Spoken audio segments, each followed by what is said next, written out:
देवदर्शनाचा प्रवास आता महागणार असून प्रासंगिक गाड्यांचा आता दर हा प्रति किलोमीटर 20 न वाढवण्यात आला। त्यामुळे आता देवदर्शन देखील महागणार आहे। लग्न समारंभ, धार्मिक यात्रा आणि देवदर्शनासाठी विशेष गाड्या घेणाऱ्या नागरिकांना आता अतिरिक्त आर्थिक भार सहन करावा लागणार आहे।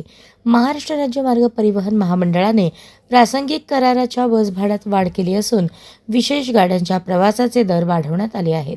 यापूर्वी प्रासंगिक करारासाठी प्रति किलोमीटर 64 रुपये दर आकारला जात होता। आता त्यात वाढ करून प्रति किलोमीटर 75 रुपये दर करण्यात आला आहे। त्यामुळे लग्नाचे वऱ्हाड, धार्मिक यात्रा, देवदर्शन तसेच पर्यटनासाठी विशेष बस घेणाऱ्यांच्या खर्चात वाढ होणार आहे। प्रासंगिक करारावर बस आरक्षित करताना किमान किलोमीटरचे अंतर निश्चित करण्यात आले आहे। प्रवासाचे अंतर कमी असले तरी किमान निर्धारित किलोमीटरनुसार भाडे आकारले जाणार असल्याने नागरिकांना याचा फटका बसणार आहे। शैक्षणिक सहलीसाठी मात्र सवलत कायम ठेवण्यात आली आहे।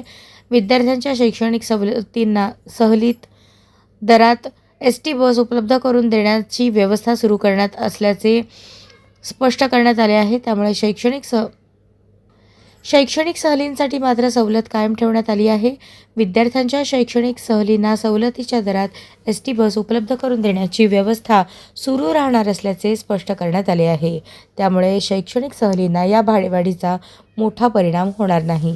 प्रासंगिक करारातील बसच्या प्रति किलोमीटर दराबरोबरच किमान आकारणी, आरक्षण रद्द केल्यास आकारण्यात येणारे शुल्क आणि अनामत रकमेतही बदल करण्यात आला आहे।